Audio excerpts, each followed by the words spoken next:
Hello, everyone. Thank you so much for coming. I'm Adasha Townsend, the content director for Food and Beverage Insider. Now, I want to see how many people are familiar with Food and Beverage Insider, the brand. You familiar? Awesome. Okay. But for people who are not familiar, I just want to give you a few things about it, tell you a few things. First of all, it is one of the media brands for Supply Side Show, the thing that we're at today, the big show, massive show.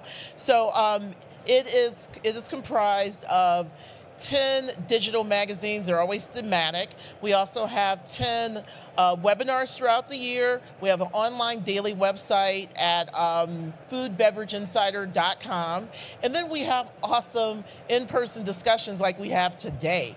So in the next 30 minutes, we're going to discuss how we can build a better industry because of our differences. Harper Hall is a global flavor applications and technical service lead for Ingredient.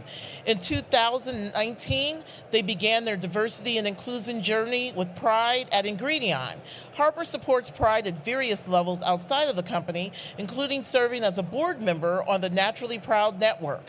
And Nina Oduro is CEO and co-founder of Dine Diaspora, whose flagship program is Black Women in Food. It addresses the gap in support and opportunities for Black women's advancement in the global food and hospitality industry. Thus far, the group has honored more than 180 women across the food system around the globe. Please give a warm welcome to Harper and Nina. Thank you. Thank you. So thank you so much for being here. Thank you. So first, I want to ask you, this is something I'm sure is on a lot of people's minds. Why in 2023 are we still talking about diversity and inclusion? Okay, I guess I'll lead with this one. Thank you, Otasha, for the opportunity. Thank you, Informa, right, and Food and Beverage Insider for the opportunity to be here with everyone today. Why are we still talking about this? Because there's a tremendous amount of work to be done, and even in my own personal journey, and I'll use white person, color as an example, I don't see color.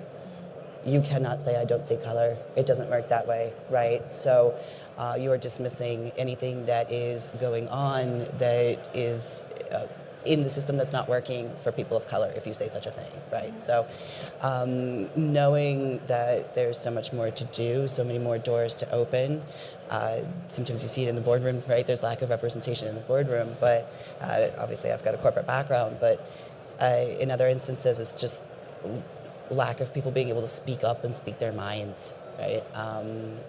There's just a tremendous amount to do still. So yeah, we're still talking about it. Yeah, and what I would add to that is, for me, it's that in 2023, we're still talking about first, second, third Black women to be able to achieve accomplishments that so many other people of other races have been accomplishing for a long time. We think about in this space in the food and beverage industry, oftentimes we're finding the first Black woman to ever get VC funding for their product. Mm-hmm. That to me is unfathomable in where we are supposed to be as a society. We talk about inclusive society, we talk about representation, we've talked about all of these things, but in the scheme of accomplishing transformational change, there's so much more to do to have an equitable platform where everyone has access to opportunity. Okay, I want to talk about some of the major things that you've done, Harper, since you've started your journey in this industry. And I want you to be very specific about some of the things you're really proud of doing here. Oh my, okay, yeah. I have to think about this one for half a second. I'll pause for half a second because it's a transformational journey, right, in so many respects. And what I was speaking about 2 years ago may or may not be relevant anymore, but I think, or it is still, but it's not the thing I want to address today, right? Right now, in the work that I'm leading at my organization, I am trying to get better benefit access. And what does that look like? And right now I'm working with our Women of Ingredient network and tapping some people on the shoulders in my space to try and bring awareness to the importance of proper, I'll say proper, paternal leave, maternal leave, parental leave, right? So we don't have proper lactation support.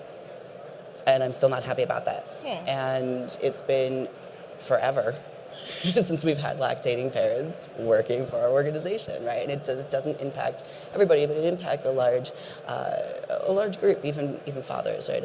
I've got a male ally, a assigned male ally, and he says, my wife has struggled because there's lack of support. Yes, I will be in the room with you to speak about the importance of support, because if your partner is struggling, you're struggling, and then are you actually able to focus on work? No, you're not. And it's not even you who's the one who's trying to take care of your newborn, right? But it's your partner struggling through that journey, and you're that support person. So if you're not going to give us proper lactation support, give us better leave, please, so that we can do that, right? And walk that path, if that is the path that we are on. And it will help more people, I believe. So but it starts at some of the benefit level, right? Yes. It's sometimes about the physical location level, but it's also about the structures behind that too, and balancing those two things. Nina? As far as accomplishments, it's very amazing because there's so many small things that happen that I think for me is major. One of those things is even coming here. I think in spaces where we are able to bring more Black women to represent and to have access is very, very important. So I actually work with you, Adarsha, to identify Black women within our network that could speak to some of the issues that are important here. It's really, for me, some of these things are just major because that is giving access and opportunity to spaces that they would otherwise not be able to, and creating a pipeline for that to continue.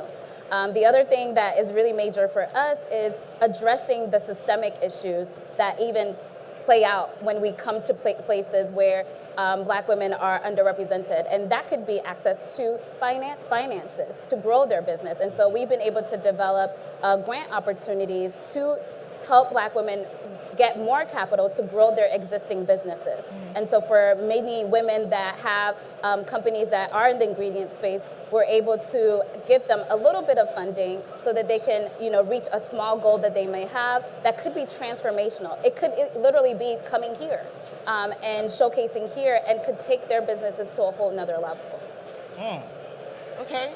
I really love that, and I appreciate it. And I appreciate all that you've done as far as, outreach and bringing some of the people that we have on some of our panels, some of our webinars, even sources for some of our articles that I never even knew who existed. And I just feel that there's so many people who are out there doing their thing on a regular basis, and they need to be known. And that's the other thing that I feel like so many people are overlooked in this industry, and who are doing the work. They remain behind the scenes.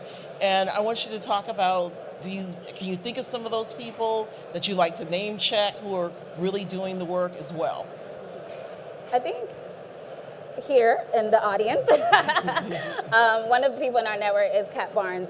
She really supports women in the CPG spaces to be able to grow their businesses, from everywhere from advising on branding to access to groceries, to really getting to the consumer. How do I get my product from, just this really packaged, cute thing to reach the consumer, and what are all the access points for me to be able to do that? Before I met Kat, I don't think I knew what a co-packer was. Because in my space, I didn't have to. I could support the women, but really having intentional efforts within ourselves to bring forth experts in the field and connect women to the gap, to fill the gaps that they have in their businesses is really important. So having women within our network and one thing I emphasize about our network is that it is across the food system. So here is where women find each other. Nina doesn't have all the answers, but someone within that group may have the answer in the media space, in the agricultural space, to get your product from wherever it is to the next level. Harvard? Yeah, and I love that you mentioned Nina doesn't have all the answers. Because I feel like so many times, and that's actually kind of how I started in my journey and speaking up in the first place. I was not even fully out in the workplace as myself yet, and our new DEI leader at the time looked at me and said, "No, you're my expert." And I was like, what? You know, like, I was a senior technologist at the time, which was like nobody much on our ladder. And I was like, what do you mean? You know, you're giving me responsibility and power to do something here. But it was the first time that somebody looked at me and really looked at me and leaned on me to provide some insight. And that was scary, but empowering at the same time, right? And as I've continued on this journey, realizing that yes, you know, like there's no way, like I'm not a monolith for the LGBTQIA plus community, right? I can certainly be an ally for other pieces of the demographic, and then for those intersectionalities, you know, I spoke about supporting women, and then, well, what do their partners look like, and even people who, like myself, I mean, I have had 2 children in the workplace, and worked through some of that in my own story and journey. So that's why, like, right now I'm like, wait, my children are 14. I remember taking care of pumping when I was in a closet. Legitimately, I was in a space, taking up space, interrupting workflow for people getting to ingredients they needed because there was no place to do it that was food safe. And being a food company, we better, you know, not be using the bathroom, right? And that was the only other option, or hide in your car, which is it's not an option at all. And then I have a 7-year-old, and we were given a space with horrible HVAC upstairs. It's not accessible. It's not physically accessible, right? And it's not accessible to guests because it's above a warehouse. So thinking back on those things, and then being asked my opinion on the matter of anything, I was just like, wait, you know, we do have a tremendous amount of power, but we also need to lean in on others too to start to be heard. I want to point out Nina from IFT in the audience too, as we were talking about like who's important in our ecosystem. I feel Nina being here to learn and grow, and I know you're on a scouting mission, so I'm sorry calling you out, but learning and growing, right, is important to start or to continue to have conversations. And for me, coming to that realization, wait a second, somebody's looking at me and it doesn't matter what level I am in the organization, and now I'm talking to the CFO and the CEO comes to me and says, what's keeping you up at night? And I'm like, well, when are you going to let me go because I'm transgender and I'm openly transgender and I'm visible? That's a scary thing, right? So, and it doesn't have to be a scary thing, but unfortunately it is a scary thing. And he's like, well, we would never do that. And I'm like, but when am I going to become too much of a liability? You told me I could speak, and I've been doing nothing but speaking for 4 years. When is that going to be a problem, right? And so I like to have faith in the system that is there, also question the system and the status quo. If we never start to question, we'll never get better, right? Or we'll never get something accomplished. And one thing that I am personally working on and calling out a little bit more these days, more loudly, is that silence is not an option, no matter where you are. So, you know, trying to educate yourself, trying to educate myself, constantly thinking of where I am on awareness, lack of awareness, understanding, to move between those spaces and then start using what privilege I do have or what space I can occupy to say, hold on a second. And I've called some people out. One example of it was, actually I've got 2 in the workplace that are not related to the LGBTQIA space at all, because I work generally to try and cover and support, right? One person wrote in meeting notes, and I happened to be on the meeting right at the very early days of COVID happening, wrote "Kung Flu" in the notes. And I was like, what even are you like? And I just couldn't not, even though it was much earlier in my journey, because this was like 3 years ago, a little bit more than that, I couldn't not speak in that moment. And I reached out to the person and I said, you can't have that. Like, and he was completely like, what? I don't get it. And I'm like, what do you mean? Like the damage that this does. Like you can't do this. And then it's written and it's there in record. So it's not okay for anybody, I mean, anywhere in this conversation. And luckily for me, he listened to the advice that I gave, even if he at first didn't understand why I was making the request to change that or get rid of that. we at least had the conversation. And there was another time where just in the last year we had a guest in, a partner of ours coming in and doing a presentation for us and educating us on a certain group of ingredients. And he was a technical person and said, through the magic of colonization. And again, I was like, this is a complete stranger. So the other person I knew well, I was working on their team, had been on their team for a number of years. So I felt more empowered. But I guess from the privilege of, I was in my home space, it was my home office that the guest was visiting us. And when he stepped down, I was like, what do I do? I gotta say something. And I was like, you might want to reconsider that wording when you're working through this. I believe I understand about the globalization and what concept you were trying to get to the moving around of cultivar, to get to unique ingredients that are wonderful quality, but you can't say that. Like, this is it's not magic. It did a lot of harm and continues to do a lot of harm and perpetuate a lot of harm in our systems today, as we're talking about. So, standing up and speaking. It's very important. Silence is not an answer, right? So yes. That's kind of where a lot of where my journey started, and thank you for and I'm that still very trying to work on that. I want to add something to that, and I find that it is so important to speak and have a voice, and I think I just want to add to that allyship here is really important as well, because oftentimes people in spaces may be so affected by what is said that they're not able to speak up in the moment. And so when we're all in these spaces, and even if we're not of a specific identity, if we may also feel the harm done to, because it should affect all of us. And I think we need to be as empathetic as possible, but if someone says something that is harmful to others in this equity space, it may also be harmful to you. You should feel it too, right, and be able to voice that, whether or not you identify with that particular group. That's a great point. That's a great point. And speaking of allyship, when I went to your event, Black Women in Food, back in the spring in DC, I know it says Black Women in Food. So obviously a bunch of Black women are going to show up. But it was great to see that, people in your team, they were all different types. They were all different races and ethnicities and of genders.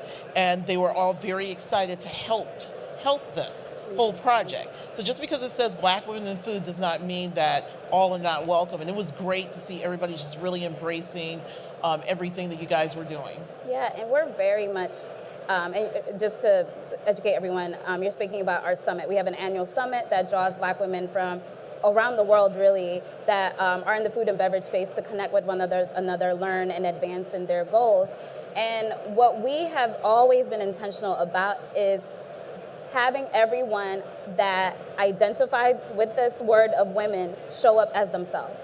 So even if you ask us, people are like, what are we supposed to wear? We say, wear what makes you feel at your best. These type of information about how you're supposed to show up, who you're supposed to be, what the space is supposed to impose on you, cripples people. So in showing up as who you are, within a race, there's so many representations of how people identify.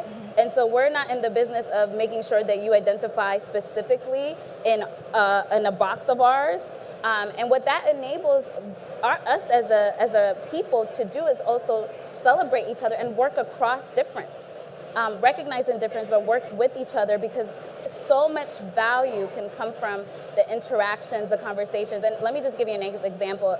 If one of these women comes into a space, talks to a woman of a particular LGBTQ identity, and identifies, or maybe even ability, can actually learn something to support or strengthen their business to be able to reach that particular group or customer. These are gaps that within a race still are there. And we also need to know that just because you are of a marginalized identity doesn't mean that you know everything. Exactly. And there's always more room to learn about different cultures, different people, and different identities, even within a particular group.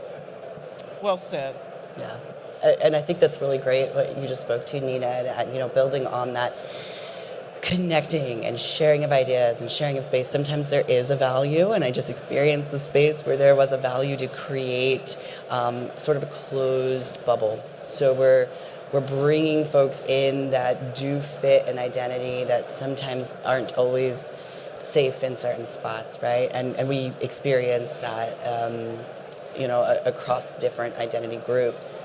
But one thing that I can think of from the trying to collaborate and think of ideas outside the space is even just looking at policy where you are at. So coming from that corporate standpoint again, right? I'm not leading something on my own here, but embedding into and kind of infiltrating into a space that I'm kind of taking over in some ways, I feel like some days. But walk through your buildings. Try to look at things a little different. I know access is a major challenge for the building that I exist in New Jersey right now. If we had somebody who required mobility assistance, it's not accessible. It just is not, plain and simple. There's, even if you have a restroom that has an accessible symbol on it, think about, so my space as being able-bodied, but my mother is not. Can you open that door? How much does that door weigh? There's no button. You might have a larger stall. Are there grab bars on something, right? That would help. Is there a sink that's low enough that would help? Sure, you've got the sign and the symbol saying that you're a space, but are you really? And I think beyond the physical, there's the policy. If you don't need it today, it doesn't mean that you shouldn't be considering it. What happens if there's a change in my life and I need a service dog? Right. And there's an example that I experienced. Unfortunately, it resulted in the loss of talent because everyone went sideways over the need to have a service dog and what that looks like. It's a simple policy. Maybe you don't use it in 30 years. But for that one person that was a high performer and then suddenly they have a different set of needs, if you can adapt with some agility and some empathy and understanding and remove some barriers to access, you can continue to have that innovative, brilliant person that you had 2 years ago before something occurred that now they need some extra support, right? If you just flex a little bit your thinking. So. And as I was thinking on that too, I was like, wait, I bet I know somebody who's in a seeing eye dog training program. We could even invite somebody with their training dog to come through and see what it looks like, right? Like, this is not challenging, but you just look at the job role. Obviously, not everything can, manufacturing floors, they've got their own things, right? But I also have experienced stories of people building a platform to help somebody who's not as tall, and it happened to be somebody who was assigned female at birth, or a woman identifying individual, but there are some short men out there as well, right? Like, it's not a gender thing necessarily, it's a human thing. To ergonomically be able to reach the thing that they needed to every day. Being an engineer, the group of engineers that had taken this person in under them and started to protect this person and bond with this person, she came in one day. This was actually a high-ranking individual engineer at GM, General Motors. She came in one day and they had built a platform for her. The engineers had gotten together on the floor and built a platform. But I've heard of that, Danone in the food industry, they came in and spoke with our women's group or for our women's group, and they had created a line that was lower so that people that they were designing it for women, but access helps more than one group, right? If we create that. To be able to work a line or work ergonomically safer for people who were shorter. So there's a whole lot of ways to approach things, but you just get creative. And if you share ideas, you've got more access to those things to be creative with. And I want to add one more thing. I love your example of the access opportunities that are created or changes that are made to reach specific groups. And I think for us, one thing that we always prioritize and that I recommend is to first listen to the group itself, to go to the people that are most affected by whatever issue it is. Every program that we have designed to support Black women has been because Black women asked for it. That enables us to not just be like, we created this thing and then they didn't want it, but even if things change over time. Yeah. If the community continues to tell you one thing and you do something else because that's the shiny thing, that's what you're getting funding for. The cost-effective thing, yeah. because it will fail. Easy. Eventually, it will not serve the need of that group, and the longevity of the impact that you're making will die. And so it's a street where you have to navigate very intentionally to be able to support the group that you are seeking to elevate, to advance in some way, to, meet the equity gap that they're facing. But you cannot just come up with it just because you read it somewhere. You need to go back to that community that you're trying to support and seek their insight and what design elements they may want in that specific space even, or industry or subsector that you're in this space. What needs to be done to get this information to get this information out there, to get corporations and companies to super acknowledge some of this inclusivity stuff? A lot of companies talk the talk, but are they all walking the walk? And when people bring it to them, I feel that sometimes there's a little pushback. So what needs to be done? Yeah, I mean, for me, in my perspective, start talking if you can. Encourage others, try to create space for others. I feel like I was lucky enough to be able to speak. Not everybody can do that, but I can also listen and then take back what I've learned and what I've heard and what I've seen, just like the example of asking for better parental leave benefits. Being like, you know what, I have access to this person over here. My colleague in my women's group does not. Is it okay? I approached her and I asked, who do you have working on this? And would you be offended if I step in and said, hey, to our CFO that I have access to? And he took notes down. We were talking about something completely different, but I was like, benefits are important. What are we doing in this space? We need to do better, right? So being that, just finding that way to tease that out, but silence is not going to help. So that's when, I just left. Yeah. I want to just add that a lot of this relies on individual agency, which is very sad, to be honest, and very burdensome. However, I still lean on that a lot because that's what it takes for change to occur and for a collective change to lead to transformational change. And so I say, inside a company, don't give up. Right. That's just how I feel. I just feel like every time you're faced with an inequity issue, you have to maybe align with others to push back, to push like, hey, this is a problem. Don't give up. However, serve yourself too. I think it is a very hard road to be on to push for change. So also look within what you need. You cannot be the person at the front of every change process. So finding allies and then encouraging your companies to seek support. I think to me that's really important. So we sit outside of a company. We're not, in a major company. We're our own organization. Why not work with partner organizations to bring them in to do some of this work, to release some of the burdens off of, what all of this, so much change needs to be made. Yes, it's true. So many changes need to be made because now we're more aware of what equity truly looks like. But there's other outside organizations that can really help you in that journey so that it's not burdensome on everyone within.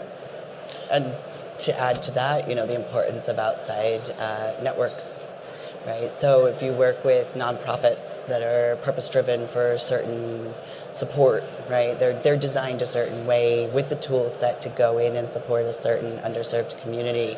Maybe there's some overlap and intersectionality included there, but they are also your access to others to lean in to as well, right? And catch your blind spots and call out things that are needed that might spark other ideas that lead you to another nonprofit or networking within our own community circles, right? Our food and nutrition circles.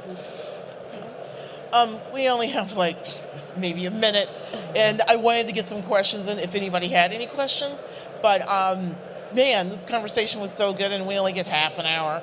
But did anybody have any questions before we wrapped up? People just enjoying the conversation? Okay. Did you two want to leave any lasting thoughts? I'll let you go first. I think so much came from just us talking to each other, but I really just want to harp on idea of, I think for anyone that wants to make change, start within yourself. Find the thing that you care a lot about and push through with that. Focus on maybe just one individual thing that also maybe resonates with you, your community, and push through with that, whether it's internal or external of an organization. Yeah.